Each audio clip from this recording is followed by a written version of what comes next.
വിദ്യാഭ്യാസ മന്ത്രിയായി ചുമതലയേറ്റ എൻ ഷംസുദ്ദീന് തിരൂർ സാംസ്കാരിക വേദി സ്വീകരണം നൽകി. പി അബ്ദുൾ റഷീദ് ചടങ്ങിൽ ഉപഹാരം കൈമാറി. തിരൂർ സാംസ്കാരിക വേദിയുമായുള്ള ആത്മബന്ധം ഏത് ചുമതല ഏറ്റെടുത്താലും വിസ്മരിക്കാവുന്നതല്ലെന്ന് മന്ത്രി എൻ ഷംസുദ്ദീൻ പറഞ്ഞു. നമ്മുടെ പ്രദേശത്തെ ഒരു നല്ല കൂട്ടായ്മയാണ്. ആളുകൾക്കിടയിൽ സൗഹൃദവും സന്തോഷവും അതുപോലെ തന്നെ കൃത്യമായ സാമൂഹ്യ ഇടപെടലിനും ഒക്കെ നേതൃത്വം നൽകുന്ന ഒരു സംഘടനയാണ്.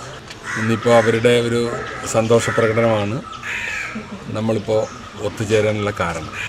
ഇതിനു മുമ്പും ഇവിടെ സൂചിപ്പിച്ച പോലെ ഈ സാംസ്കാരിക വേദിയുടെ വിവിധ പരിപാടികളിൽ സംബന്ധിക്കാൻ അവസരമുണ്ടായിട്ടുണ്ട്.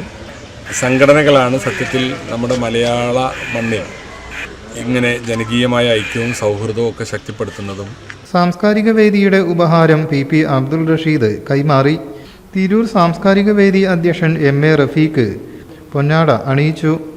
മലപ്പുറം ജില്ലാ പഞ്ചായത്ത് അംഗം വെട്ടം ആലിക്കോയ, താനൂർ ബ്ലോക്ക് പഞ്ചായത്ത് അംഗം ആഫിയ നൌഫൽ, താനാളൂർ പഞ്ചായത്ത് അംഗം കുഞ്ഞിപ്പ തയ്യമ്പാടി, EK മൂത്തസിം ബില്ല, KM Noufal, Naushad അന്നാര, CK Hameed Niyas, PA Razak, PV Samad, Ashraf കരുമക്കൽ, VK Rasheed, PP Razak, PC Ishaq, P Anwar എന്നിവർ സംസാരിച്ചു.